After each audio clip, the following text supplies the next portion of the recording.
ଅଭଡ଼ା ଅଭଡ଼ା କଣ ଆପଣ ମାନେ ଜାଣନ୍ତି? ଶ୍ରୀମନ୍ଦିରର ରୋଷଘରେ ଯେଉଁ ଚାଉଳ ଥାଏ ରନ୍ଧା ହେବା ପାଇଁ ତାହାକୁ କହନ୍ତି ଅମୁଣିଆ ଅନ୍ନ। ଅମୁଣିଆ ଅନ୍ନ ଯେତେବେଳେ ରନ୍ଧା ହୋଇଯାଏ ତାହାକୁ କହନ୍ତି ଅନ୍ନ। ଅନ୍ନ ଯେତେବେଳେ ରୋଷଘରୁ ବାହାରି ଆସେ ତାକୁ କହନ୍ତି ଛେକ। ସେଇ ଛେକ ଯେତେବେଳେ ଭୈରବୀ ପୀଠରେ ରହେ ତାହାକୁ କହନ୍ତି ଭୋଗ। ଭୋଗ ଯେତେବେଳେ ତିନି ଠାକୁରଙ୍କୁ ଲାଗି ହୁଏ ତାହାକୁ କହନ୍ତି ନୈବେଦ୍ୟ। ନୈବେଦ୍ୟ ଯେତେବେଳେ ମହା ବିମଳାଙ୍କ ପାଖେ ଲାଗି ହୁଏ ତାହା ମହାପ୍ରସାଦ ହୋଇଯାଏ।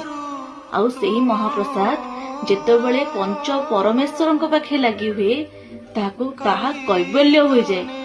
ଆଉ କୈବଲ୍ୟକୁ ଯେତେବେଳେ ଭକ୍ତମାନେ ଗ୍ରହଣ କରନ୍ତି ଖାଦ୍ୟ ରୂପରେ ଖାଇଥାନ୍ତି ତାହା ଅଭଡ଼ା ହୋଇଯାଇଥାଏ। ଅଭଡ଼ାର ପ୍ରତ୍ୟେକ ଶୁଖିଲା ଅଂଶକୁ ଆମେ କହୁ ନିର୍ମାଲ୍ୟ।